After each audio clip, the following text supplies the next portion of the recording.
your derivative, so the price would be. Okay. Yeah, my lunch, I'm sorry. Oh, okay.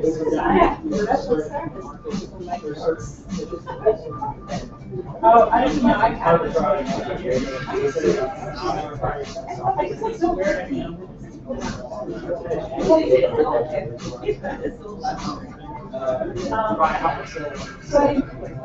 Okay. I am enterprise.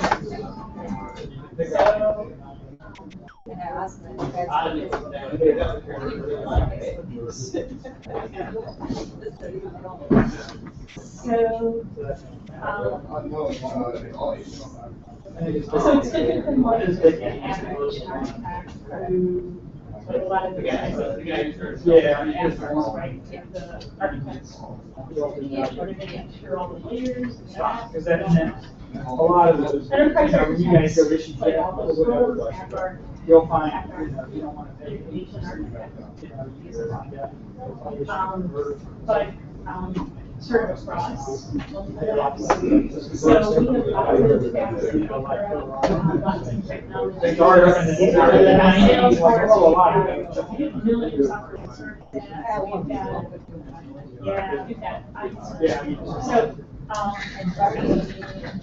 yeah, so I apologize for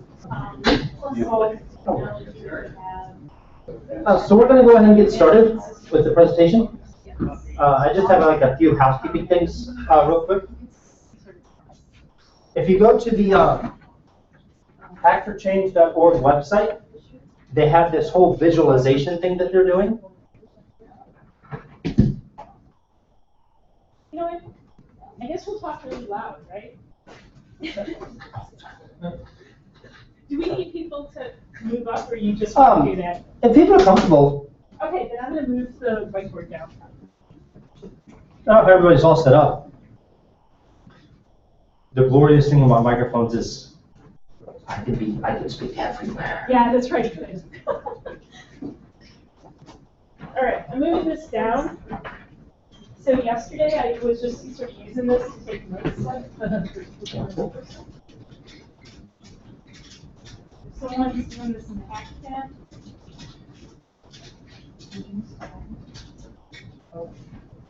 And anybody can come up and write on this board. It doesn't just have to be me. Oh, I don't want to block food. That would be crime against humanity.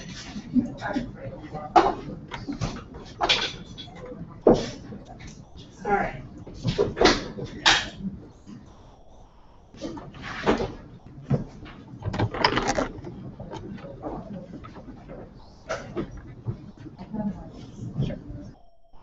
So welcome everybody to the today of the National Day of Civic Hacking event in the Loop. Thank y'all so much for coming on an early Sunday morning. Y'all are awesome. We still have coffee. We still have food. Please eat the food. I have to report back how much food we ate. And I'd like to say zero. I'm sorry. I'd like to say no food left. So I just got a couple of housekeeping items real quick. So if you go to the hackforchange.org website, you'll see there's this nice visualization where they're showing off different events and sort of different things that have taken place around the country. They're working on building a great big visualization of all the different events and all the different participants that's happened around the country. So if you could do me a favor and go to the hackforchange.org website and hit this next button so we can get everybody's stuff in there. The second thing that National has asked us to do is submit projects. And I highly recommend you do this. So when you submit a project, it'll go into one great big database, and it will, as they try to get stuff for follow-up meetings and events, they may contact you and say, hey, we're really interested in the work that you're doing, we'd like to showcase it. Last year, they showcased this. They showcased all the National Day of Civic Hacking events and other work that's been done at the White House. And so myself, Derek Eater, Forrest Gregg, and a couple of other people from around the country were invited to the White House to kind of showcase our work. And so please, please, please fill out the submit your project form. So it's this right here. It doesn't take very long. It's just kind of wanting to get an idea of what you worked on. And then if there's opportunities for like follow-up events or opportunities to showcase your work, National will contact me, I'll contact you, and we will make sure you look good. I want to thank everybody so much for coming. If you can do me a favor, if you're on Twitter, if you could tweet out stuff on the Hack for Change hashtag, that'll let everybody know how awesome you are.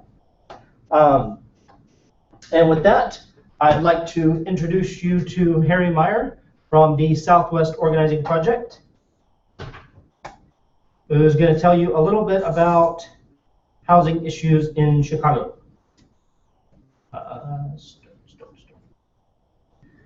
I can get the right. Good. So with that, here's Harry. Good morning. If you're at the front, they'll want you on video. Yeah, that's pretty good. Digital is. I like how I want to be closer to the people. So, okay, thanks. My name's Harry Meyer, and I'm from an organization called Southwest Organizing Project. We're a grassroots organizing project on the southwest side of Chicago, the Chicago Lawn Market Park community. We've been in existence about 20 years, I suppose.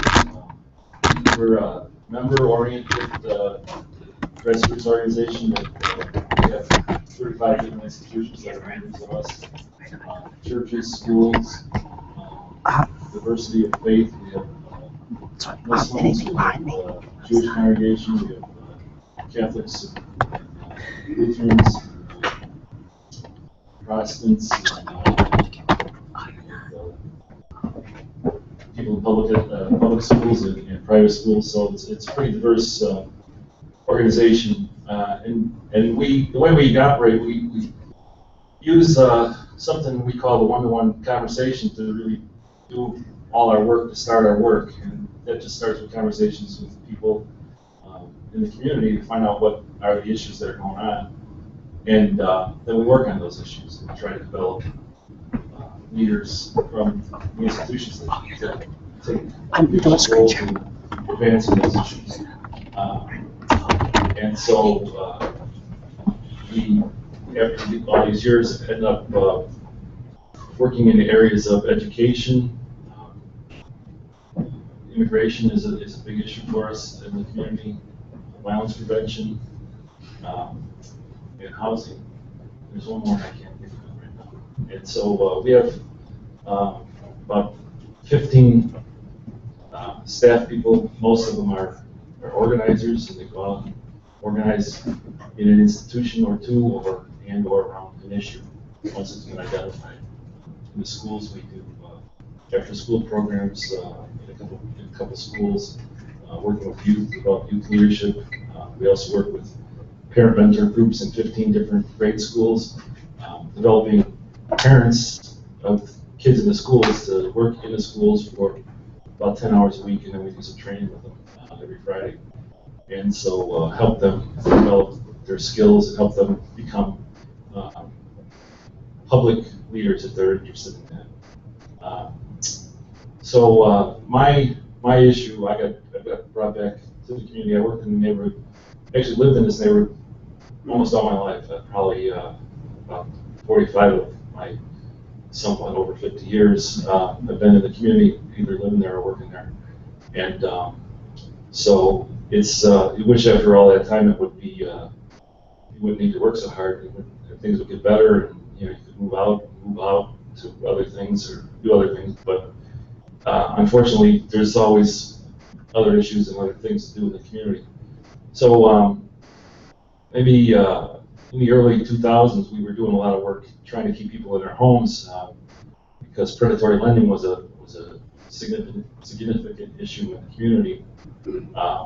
People were getting loans that were based on their property values, and property real estate was, on the never ending increase, and so a lot of loans got made to people that shouldn't have probably happened. A lot of loans got made that were probably criminal in some respects because they actually stole equity from people in the community. So in 2007, 2008, when the housing market crashed, we had tons of foreclosures, and the aftermath is now tons of vacancies in the community. And so I'm working on the vacancy issue. So I want to just talk to you a little bit about my particular issue and what we're talking about, how we're calling it, Reclaiming Southwest Chicago. And this is our attempt to reclaim the community from the throes of the foreclosures and the vacancies that happen. So how do you change that? I've got it, or you just tell me next. The next will be good. So these are, this is a map of the foreclosures that were initiated. It doesn't mean they all went through, and it almost looks like every house had one. From the last period that we've got the information on. So it's a big issue. It's not just our issue, but it's a big issue in our community. So over that period from 2012 to December 2013, 1,800 foreclosures got started. So there was 1,800 homes that were at risk, let's say. Next one. Then this is part of what happens after some of those things go to foreclosure, or sometimes people just walk away from it at some point. So we've been counting vacant properties for a couple of years now, and most of the time we've been doing it on something we just drive-by surveys, just driving around, walking around, counting vacant houses, and consistently been averaging 500 to 600 vacant properties in our small geography, which is about a 3 square mile area. So these are some examples. Yeah. So 600 vacant properties out of how many? I want to say probably it's around 12,000. So it's not a big percentage, but it's a significant, it's significant. And some blocks may have, no vacancies. Some blocks may have 1 or 2. Some blocks have had as many as 12, and that's really, pretty tough to try to claim those back. You can go ahead and switch. So our plan is to concentrate redevelopment of vacant properties, to try to get the market to respond the way the market should respond, the way it should be acted normally. We still are trying to keep families in their homes. We still do work at foreclosure prevention. Try to help. Got one of our organizations is Neighborhood Housing Service, so there's housing council there, and also the Reach Center, Greater Southwest Development. So we can get people into counseling, we can get people's loans modified. We were successful in keeping about 500 people in their homes, but there's a big pool of people that are in trouble, so you have to keep working on it. What we're trying to do, though, is to reclaim it for people that are in the community, so that people can benefit that are in the area from the redevelopment. And something we think is creative and different. What we want to do when we redevelop properties is that as we're working on houses, rehabbing properties, we're also trying to create a pool of people to move into those places, to buy them, to rent them, and hopefully bring those people on at the same rate that we're turning over properties and units, so that the properties don't go vacant again. We keep moving in a positive direction. And then we track our efforts, evaluate, doing more data collection than ever. Part of SWAP's work is always to do an action and then reflect on it and then try to evaluate it and move ahead and improve it if we can. So we'll continue to do that in the process. Yes.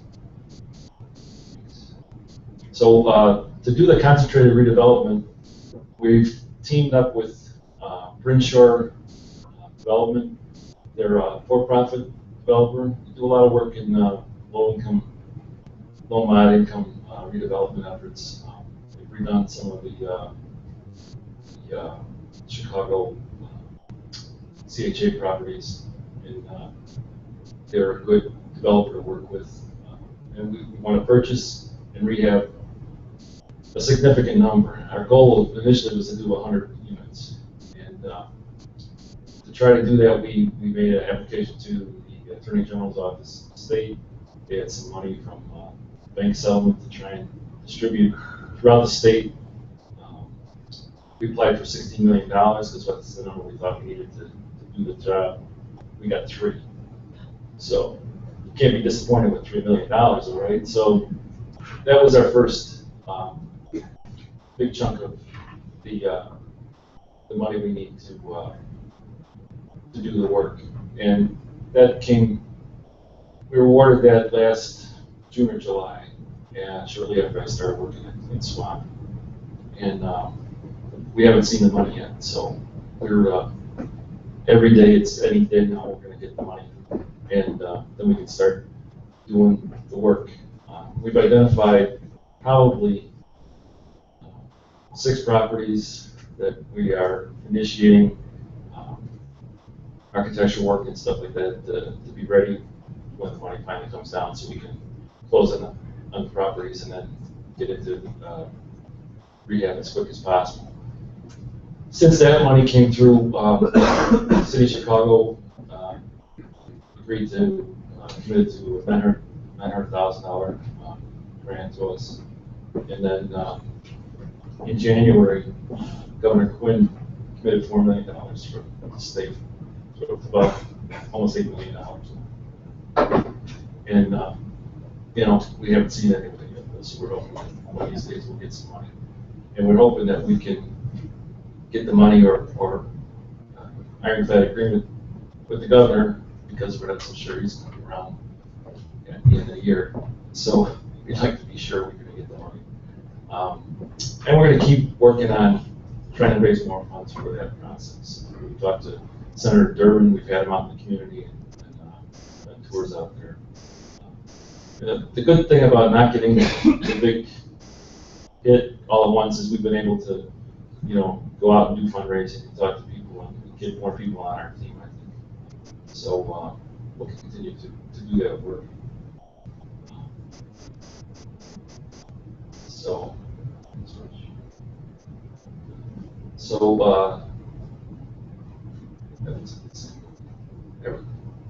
Okay, so here's our target geography.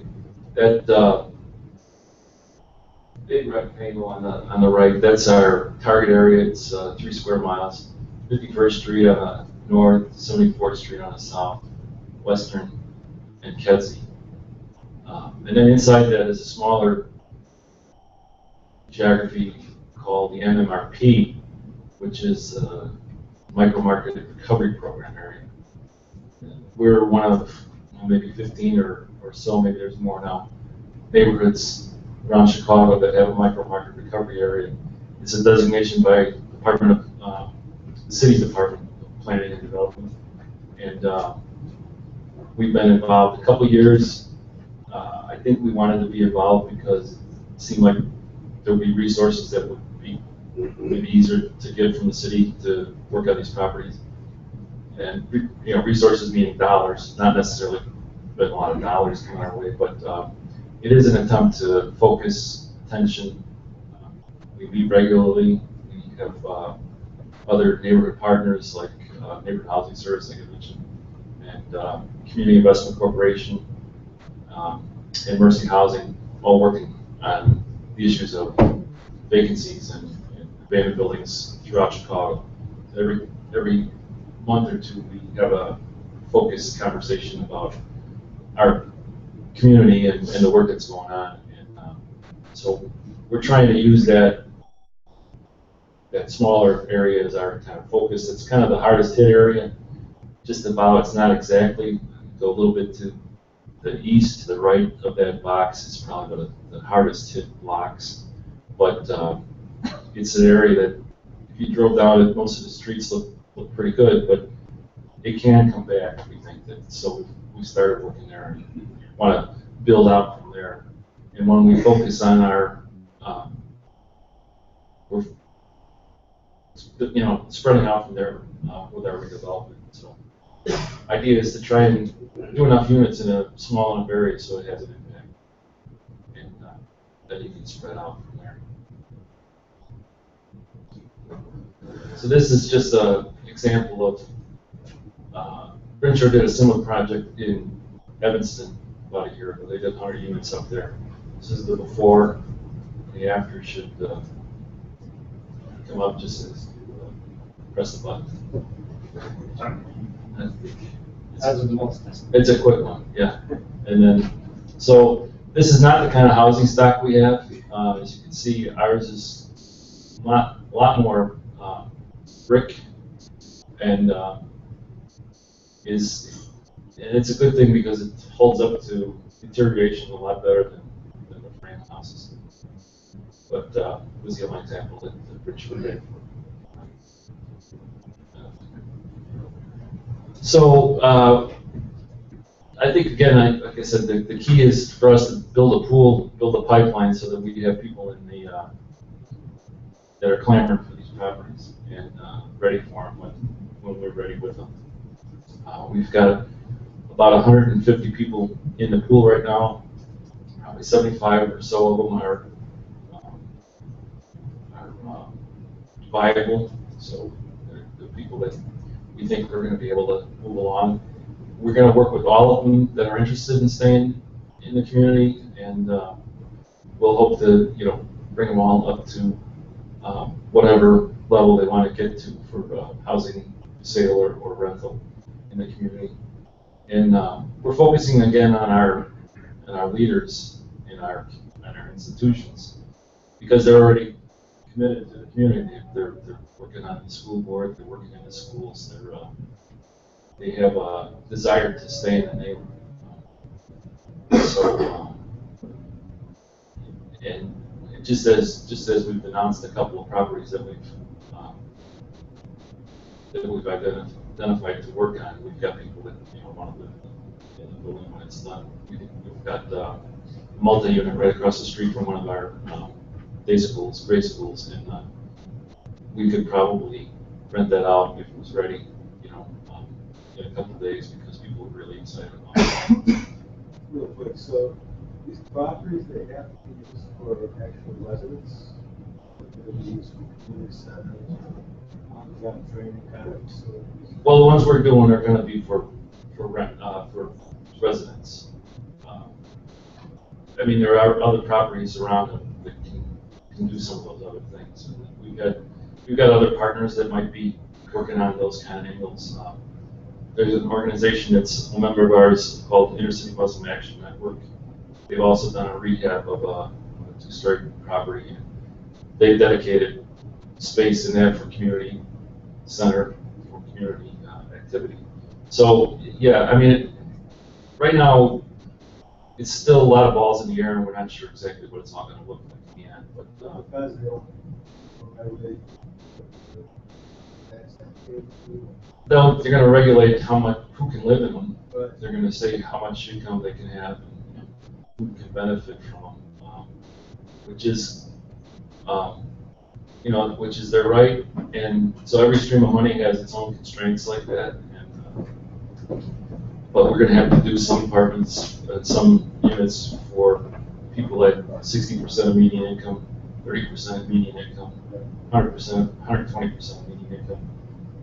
Unfortunately, we don't have any programs that would go for people that are just regular market people that thought this is a great place to live. But if they got all the money in the world, I guess the feds say they should just buy it then, you know, don't worry about it.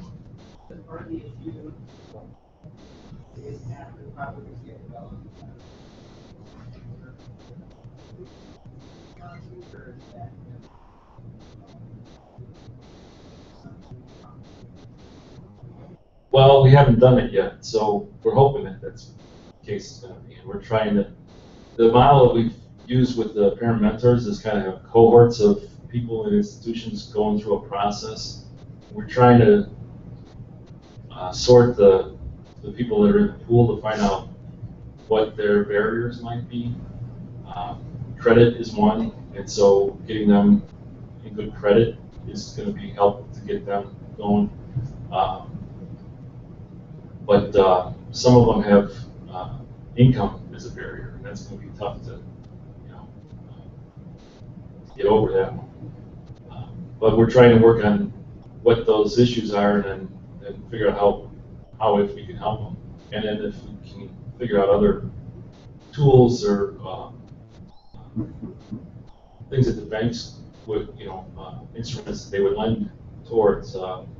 Yeah, we have a lot of people that are undocumented in the community. A lot of them have very good income. A lot of them own homes, but and someone might want to buy a second home. It's hard to do that.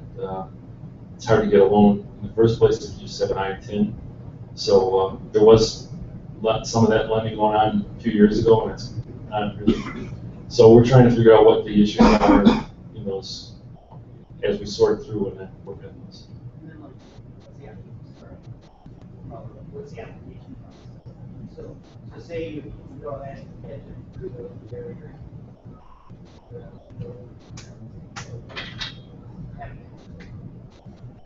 Is there like the application process, or what's the how do you actually get the paperwork done? Yeah. Well, we would probably lean on Brinshaw for that part. They've been doing this for, you know, part of their work for a lot of years, and they've got the capacity to do it. And so we probably, you know, work with them. You know, not completely outsource it because we like to keep connected to what's going on and be sure we're all on the same page with it. But you know, they would be the lead on it. They're also going to be the lead on management of property. Because we don't really want to be in a position of owning and managing a lot of stuff. Yeah. So what are your data sources?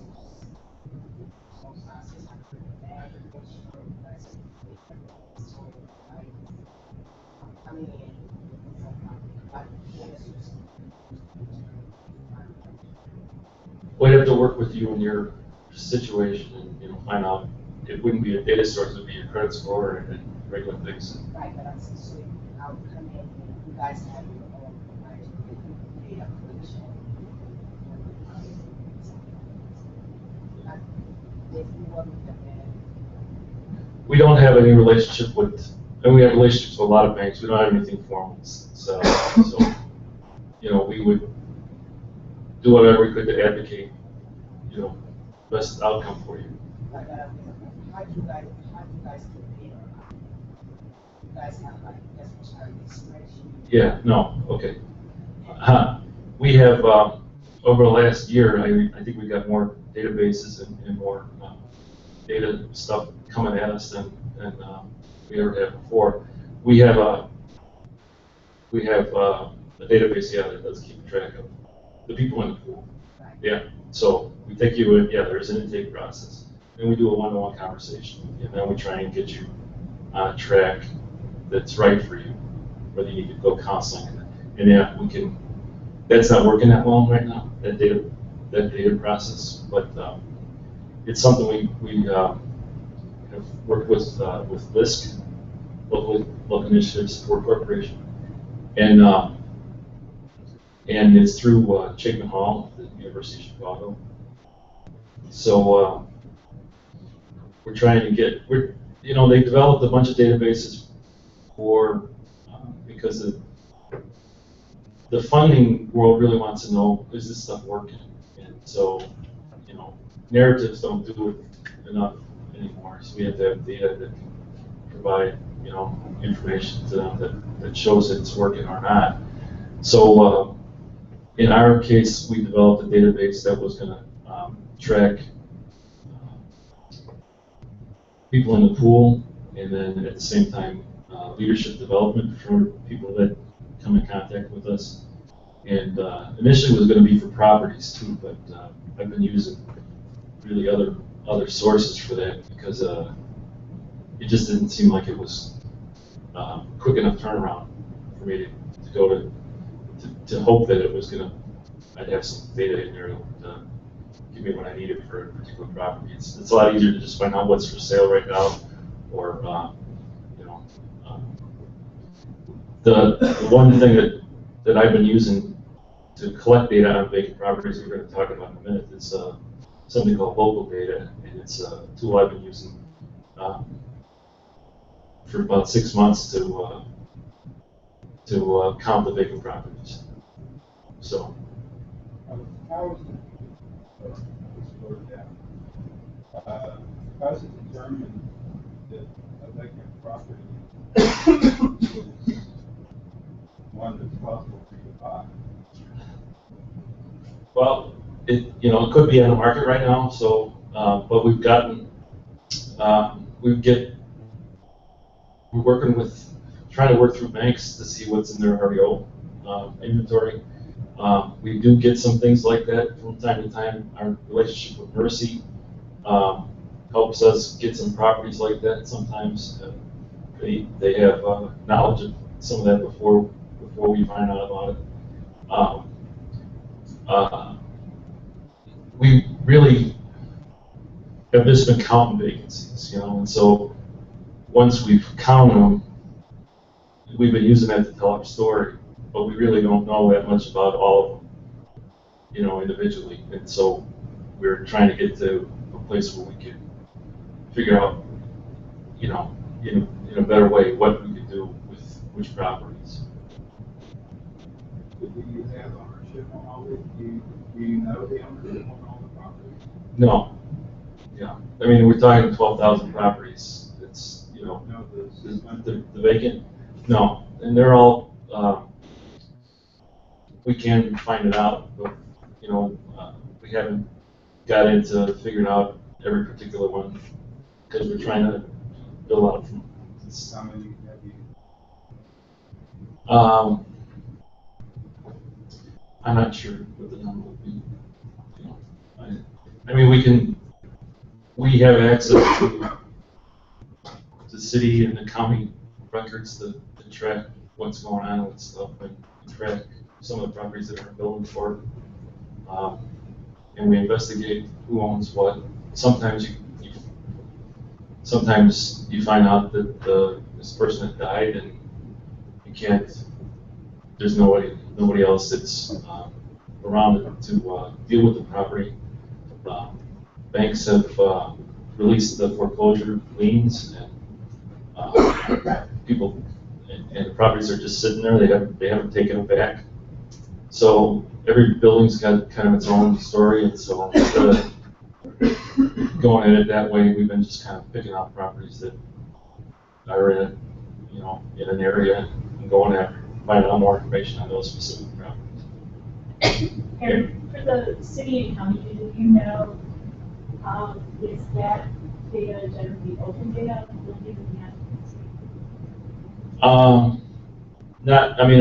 There's not general knowledge about. No, open, like it's accessible for anybody? Yeah. Okay, it's not like you had to get it from a special. No, source. the county's got the county, the Court of Deeds, and there's a couple of places that have a lot of information. All the court stuff is easily accessible. Anybody can. You don't have to be a member of anything, or you can just. And that's building occupancy. It'll tell you more about what foreclosure or what kind of information, building violations, things like that you can get. Not so much who's living there or the occupancy. It'll tell you last known owner sometimes, but still sometimes it's tricky to get back to really who's controlling it. Yeah.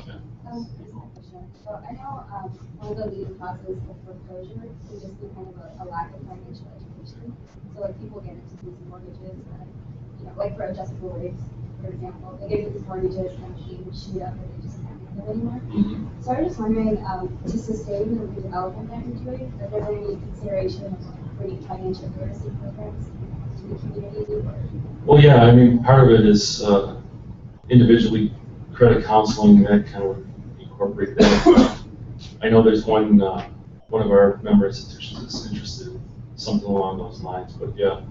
I mean, it's a kind of a different world than it was back in early 2000s, and so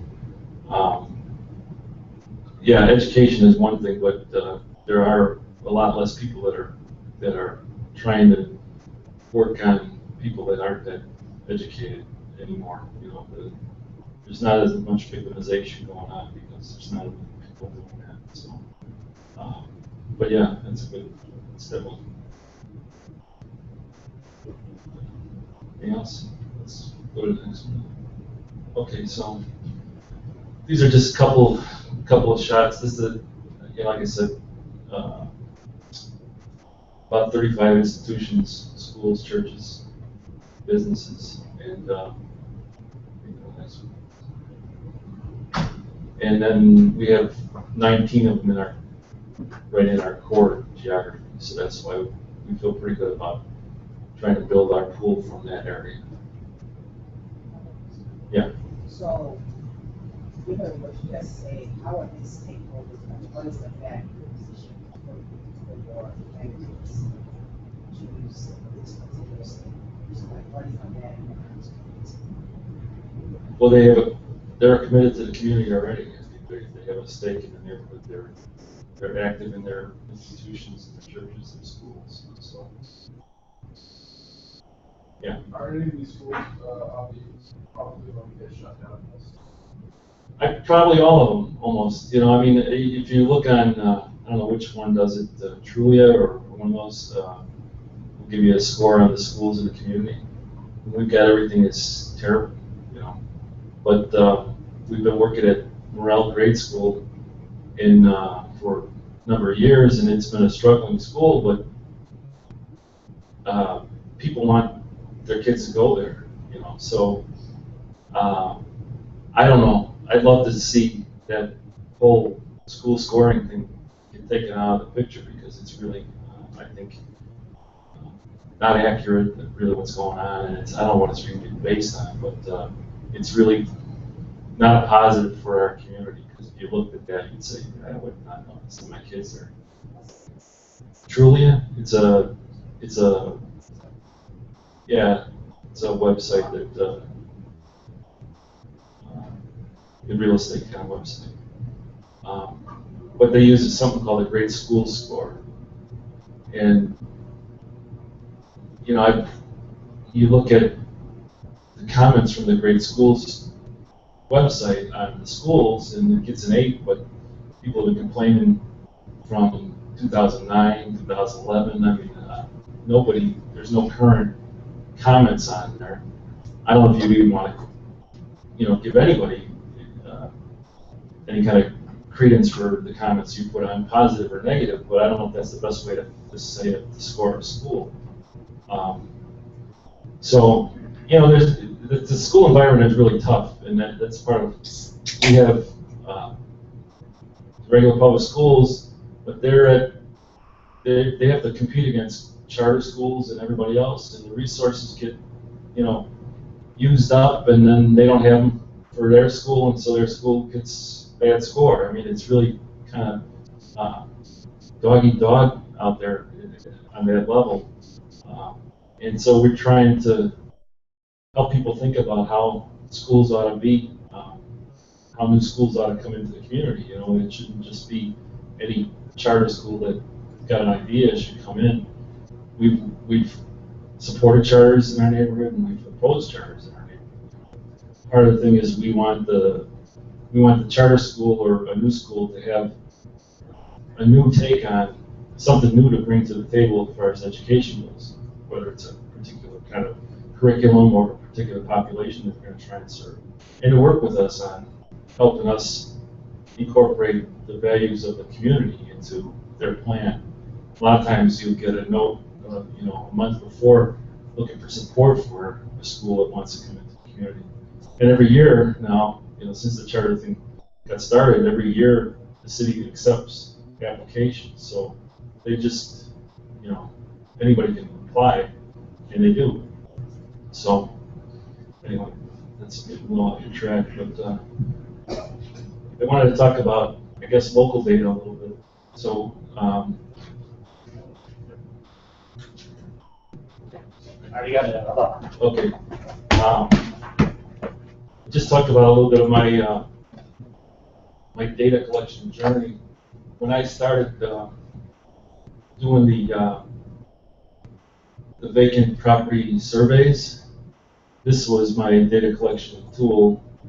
I've got pages of Fairfield, Campbell, all the different blocks, just driving around, writing numbers down, and then I got to take the notes and transcribe them onto something else. So it's not really efficient, and that's properties. There's on this view, there's 449 vacants. If you, Christopher, if you click on yes, it'll just pop the vacant properties. So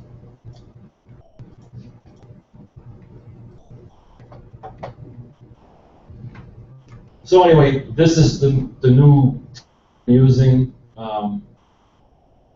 It's really kind of efficient for collecting data, and it puts it charts it right onto a map like this, so you can look at it, you can export data from it. But it's taken me since the beginning of the year to this morning really to get all my data in there. So it's really a process that I got to get better at because I can't keep doing it that way. We need to keep current on what's vacant, and so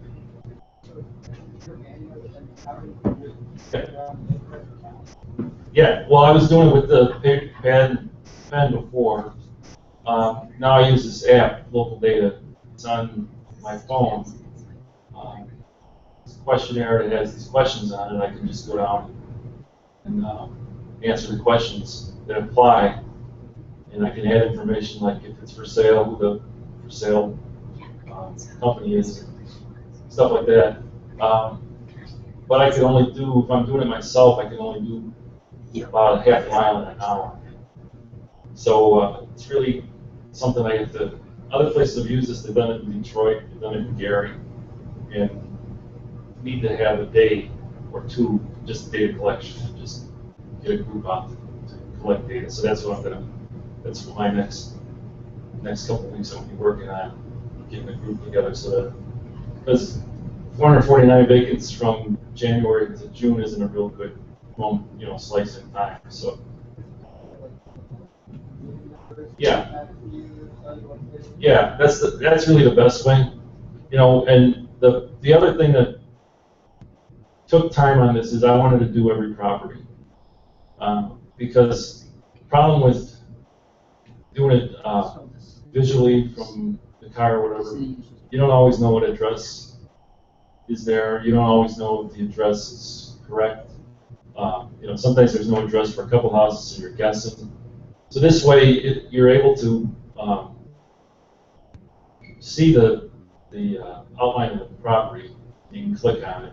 But I just wanted to, for one thing, we incorporated all the data we had for the last couple of years of what was identified as vacant. The first question on the form was it previously identified as vacant? So we entered all of that in there. It was 1,000 properties that over the 2-year period, at one time or another, were identified as vacant. So that took some time, and then I thought, and I don't know if it was the right thing to do, but I like to try and build a data profile on almost every property. So the other thing this allows us to do is take a picture of the property, so you can add a picture to it, which is, as we go forward, it'll be, I think, real useful. So the big data collection, I think, is the best way to get a moment in time kind of data. But you're exactly right about who knows what is the people on the block. And I often talk to people when I'm doing it to see, what exactly is vacant or not. Because I'm trying to get the most accurate stuff. And then once I get that, I can go back and figure out, what we can do, where we want to try and focus, what we want to work on. You can see if you want to close that for a second. This is kind of where the MMRP area is. So that's pretty much. It's not the most concentrated areas. It's pretty close to the most concentrated area of vacant properties in the area, in our target area.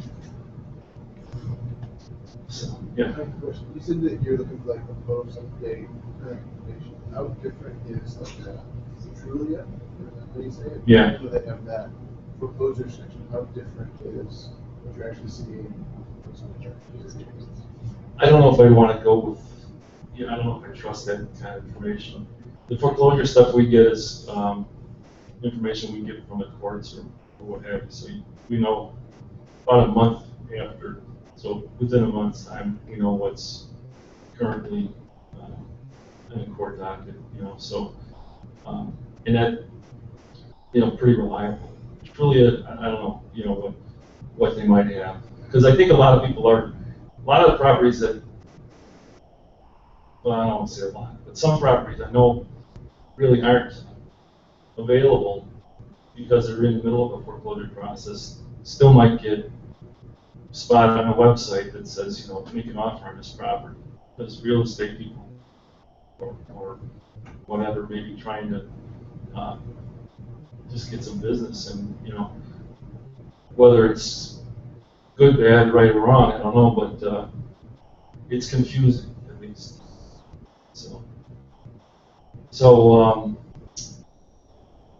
But after going through this process, what I like about using local data is that the information can be, displayed like this, and you can scroll down every question and get another view of that information. So if you went down a couple of questions,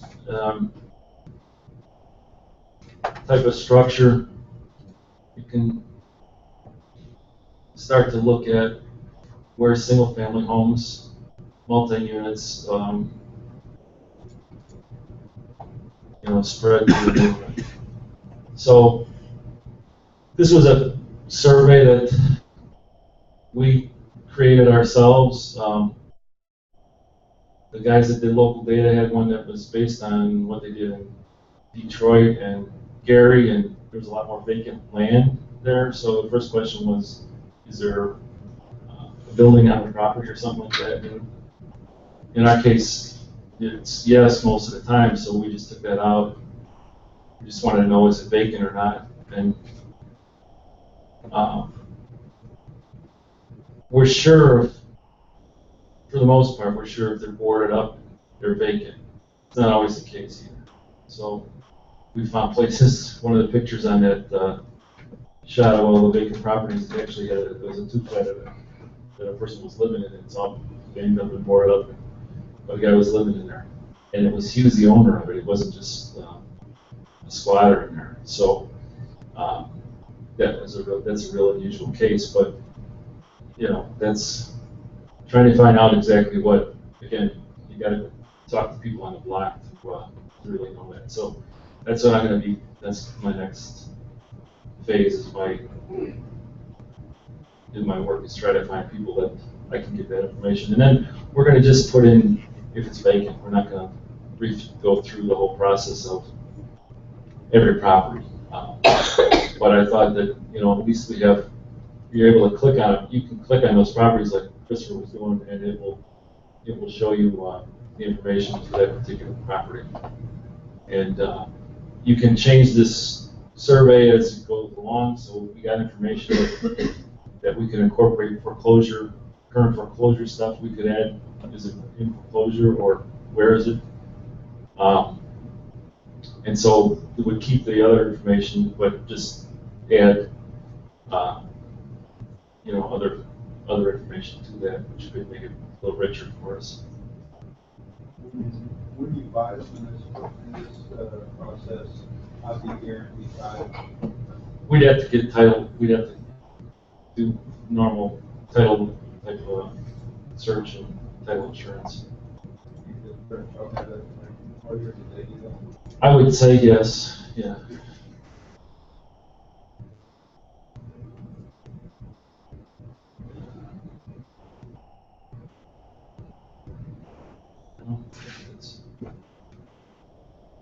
And all of this data, it's not complete yet. So we can't like do a public website saying, oh, this is what it is. But if you go to both the HackPad and the Meetup page, I put a link in Dropbox where you can download the CSV, the shapefile, and the KML for this data.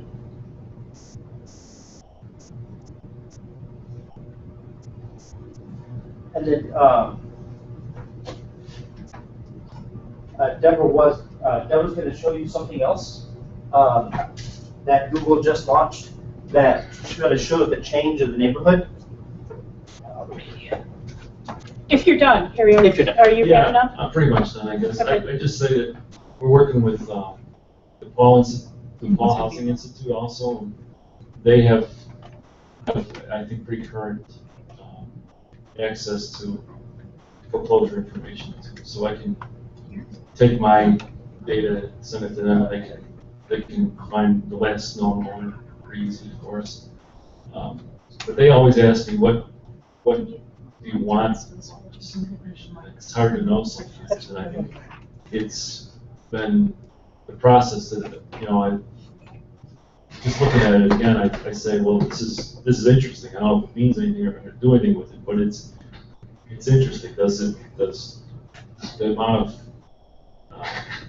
frame homes in the area have anything to do with what's abandoned or vacant? I don't know. You know, those kind of questions. So I think I'm open to kind of getting a richer understanding of what's going on, and hopefully, you know, the key is finding out who owns it and what to do with it. Because we're not going to develop them all, but we would certainly want to encourage other people that are interested, because there are people that still find ways to buy. People buy them off of the county cash sales, you know, buy from cash and working. So I'm trying to be a source, you know, for good source for people to come, you know, find out what's going on with the property. But you and Brent are going to buy it. Yeah, no, I mean, we're going to buy we're going to buy a number of, you know, up to 100. But there's more than that there, and I'm going to know something about more than the ones we're working on. Because if somebody comes along and says, I got an interest in doing this, but, you know, we can only do cash or whatever, we'll try and fit them with something. We try to match people up all the time that come in and have a story about what's going on. A lot of people that rent in a 2 or 3 unit building are finding out that their buildings are being foreclosed, and so they're looking for what to do next, you know, and some of them have the resources that they could actually maybe move into ownership, you know, but we try to work with them to find them a way to do that. Currently, the only data that the city releases on who owns the property is when the bank screws up and breaks a rule. For instance, they don't board it up, they don't provide security, or they let building go bad. Then the city actually finds them, and that shows up on the data portal. But you know, the bank buys it, keeps up with it. There's no way to track who owns it. At least at this time. Yeah, and early on, we knew that they didn't know what they were talking about as far as vacants go, because they had about 150 or so in our community that were city identified as vacant, and, you know, we knew it was a lot higher number than that. Currently, the city uses 311 data to display making data for someone has to report. And the next step for local data is to get it integrated into 311. So that whenever we identify like a neighbor's building or a particular zoning, it will automatically be reported to the city. Currently, that's ready. They're doing the connection between the 311 and the local data API. We work together. But once that's set, you'll be able to, people doing surveys will be able to report things really going straight. What's the SAP card? Local data.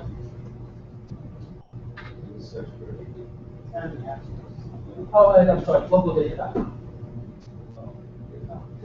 There's, it's a web browser. Sorry, should verify it's a web app. They made it a web app, so no matter if you're using an iPhone, an Android, or a Windows phone, it'll all go from the same. They don't have to link anything to the version.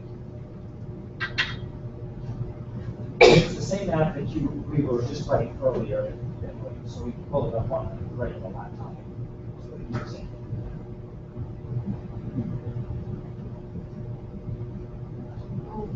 Are banks ever doing public evaluations? Just like to see where they're looking? They never did, I don't think they're asking. They're required to, you know, we come after the fact that they're.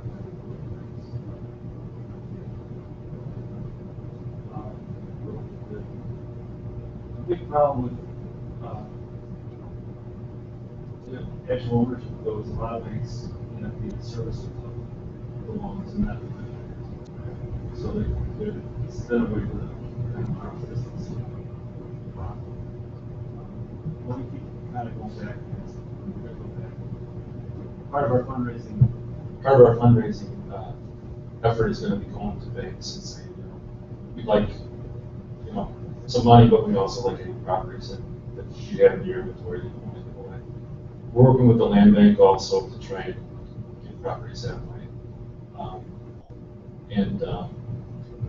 There's a lot of real estate that banks have in their inventory that they could dispose of if they gave it away, but you know, it's like, how are you gonna do that?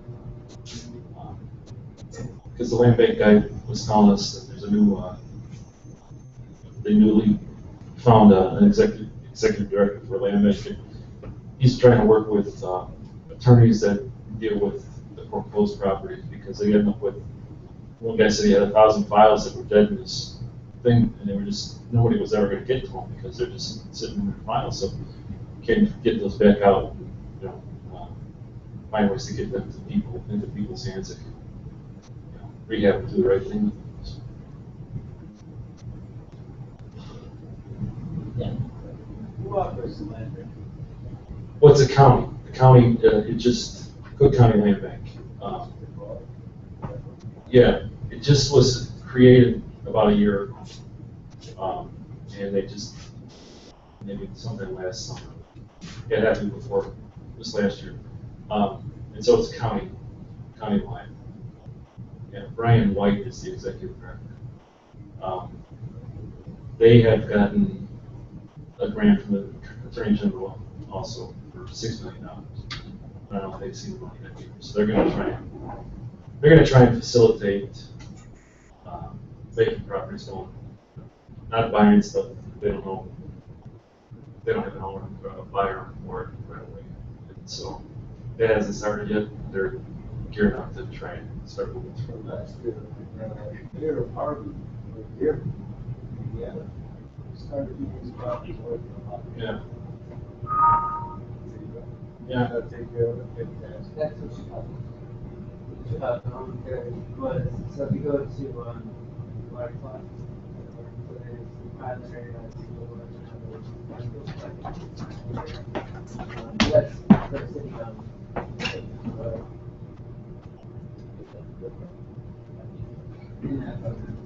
well, that's when you live on the rock.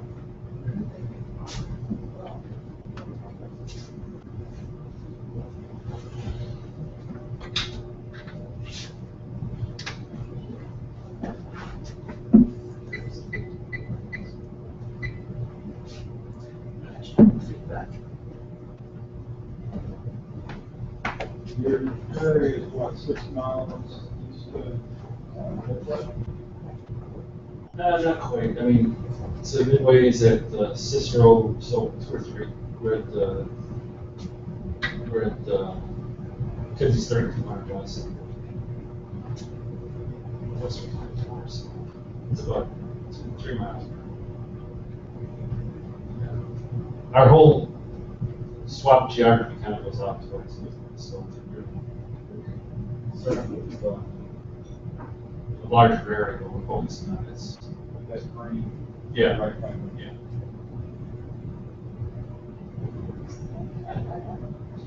You said something about banks, they screw up and their data goes to something.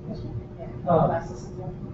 The data that the city of Chicago.org, whenever the city levies a fine against a tenant or a city-owned property, that goes up on the data.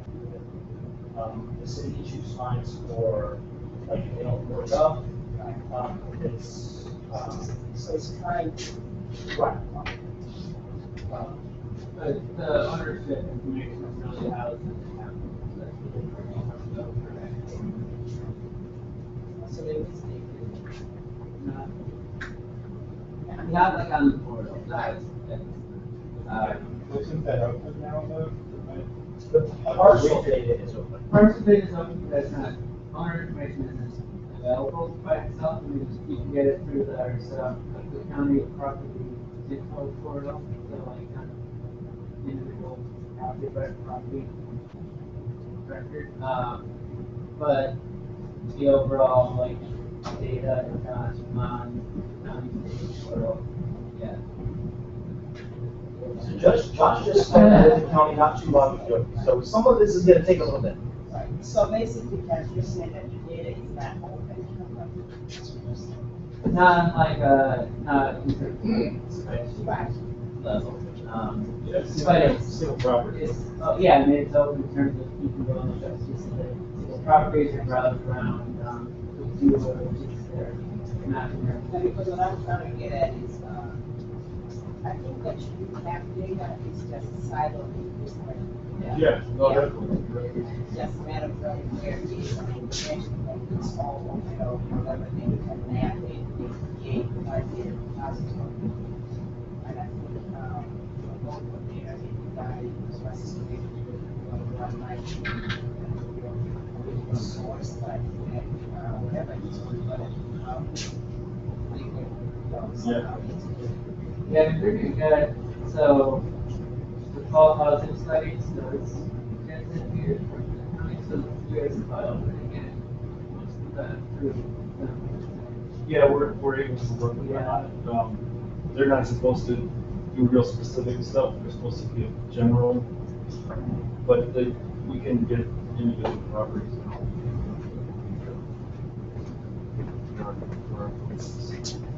Were you saying you work with people with that? I didn't know what was gonna happen at this, so. The idea is to prototype or work on an application to be useful to you. If we can, sure. And the fund to develop that application. I got a little while on here, but you got another.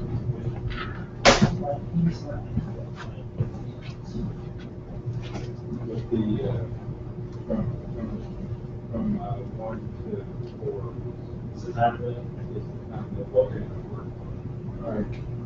Doing that, if people from the room want to work with you on that, and if you can tell us what you really. That's the problem, it's like, like I said before, I'm not sure. Right now, I need to get the data, I need to get a count in a short, in a window. That's what we use to tell the story, but beyond that, I don't know. I'm open to what we can figure out, but, Let's, Okay, can you guys hear me, or should I just talk in that one?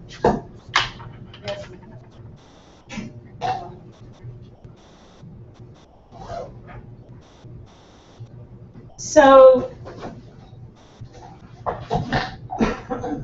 Christopher and I were just talking about this because this just came up. It's very related to what we were just talking about. This just came out in the news this week. A month ago, Google made Street View historical. So you could go back in time and like see in like 2007 what that looked like. And so Detroit this week just published, some folks in Detroit, some civic people in Detroit this week, just published some stuff, I think it made it to NPR, about showing abandoned housing, like 4 years ago, and then 2 years ago, and then now, and so they could sort of tell a story. And so one of the things I'm looking at a lot of the data that we saw today is it doesn't have a historical context. And so if that's something somebody wants to think about, because if part of this is telling his story and being able to say, like, this is what it was, this is what it is now, and this is how we're improving the neighborhood, a date-specific historical context might actually be important. You're shaking your head, so yeah. So I'm just going to show you, like in Street View, that I actually found the neighborhood. It wasn't that hard, a house in your neighborhood that you're talking about. It wasn't that hard. This is on Tallman, 66 something South Tallman. And the most recent Street View data is only 2011. So, you know, whether this building is still abandoned or vacant, we don't know. But if I were to go back to 2007, you know, I can see that that building is actually, you know, that building was fine back in 2007. You can see that it's actually an occupied building. This is fairly complex stuff, and their data is not always current, but it is sort of, it might be important to sort of think about like a time scale. They've collected all this data. They know today it's 500, 600 residents. In 6 months, if their program's successful in certain areas, they can show the turnaround, they could show back, they could show forward. It just might help tell the story. And like I said, the folks in Detroit were doing this at least with pictorial images in some of their articles to sort of tell their story as well. So a lot of it's about storytelling, just throwing it out there. You guys can play with this at home too. All right, just wanted to show that.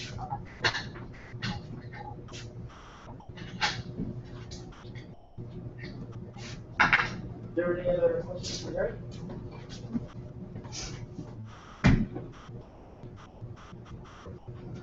Awesome. Thank you very much.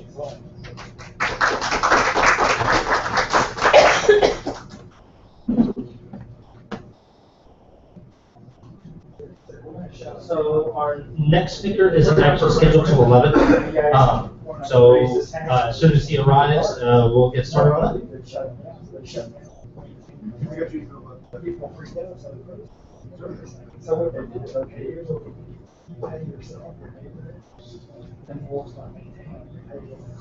So they pay far more to do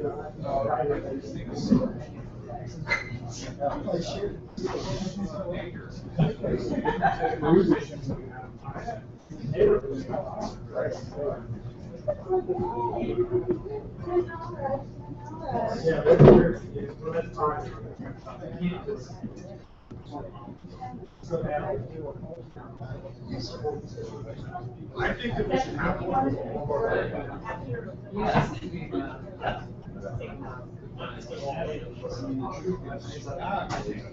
Oh, yeah. Okay, all right, yeah.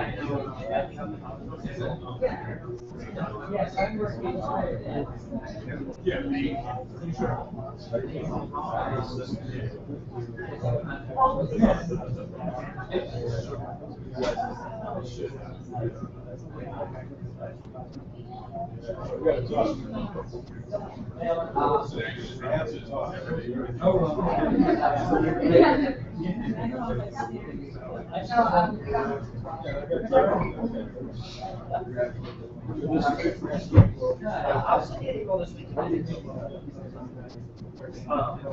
Yeah, so,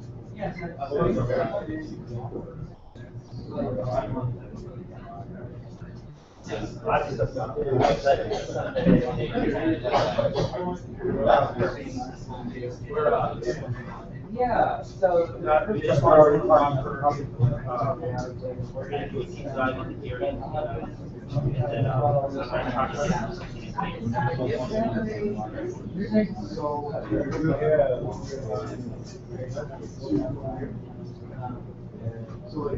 But that's.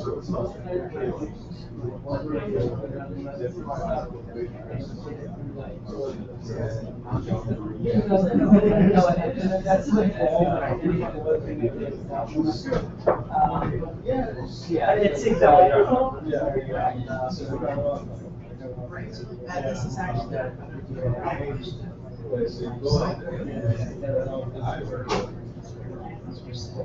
This is actually. Right, that's the thing.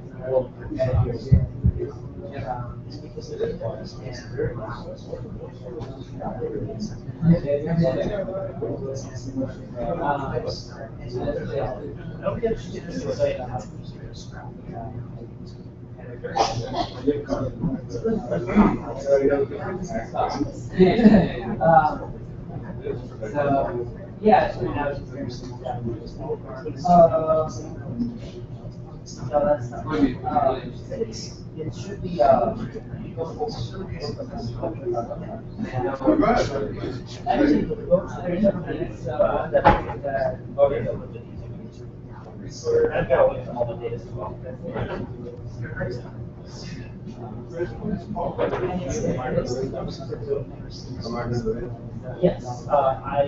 Yes, is scheduled. So.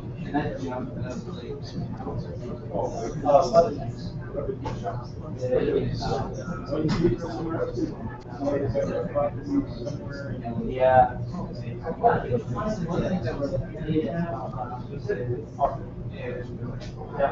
That was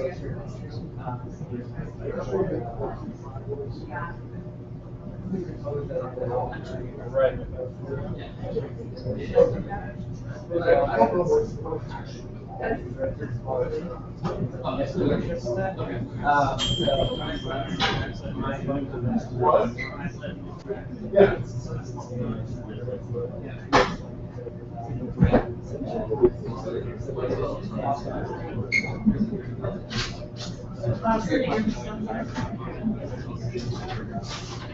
That's the one.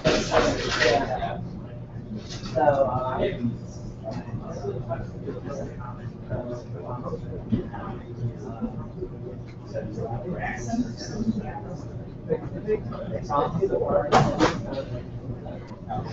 because like some of it is like, you know,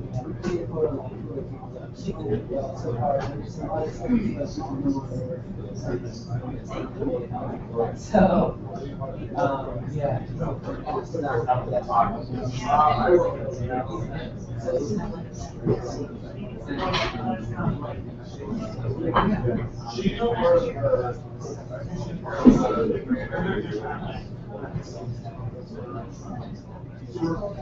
Yeah, we got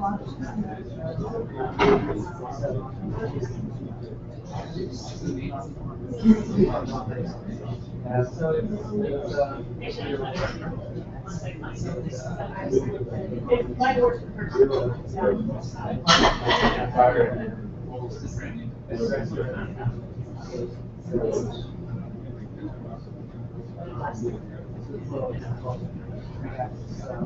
It's actually.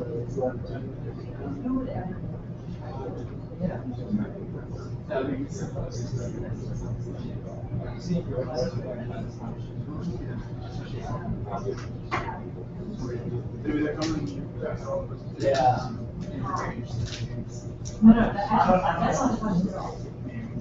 Right, yeah, it's kind of, I think, yeah, there's the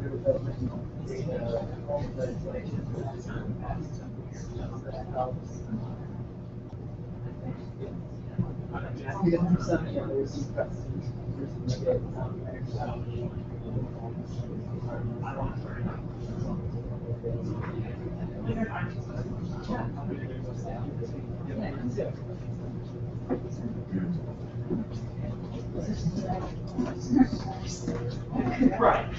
Well, at least it's,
Yeah, there's a whole,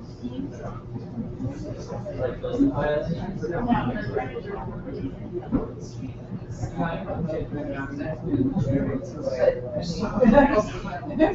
on the street.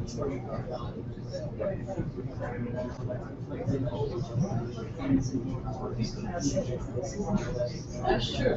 I don't know.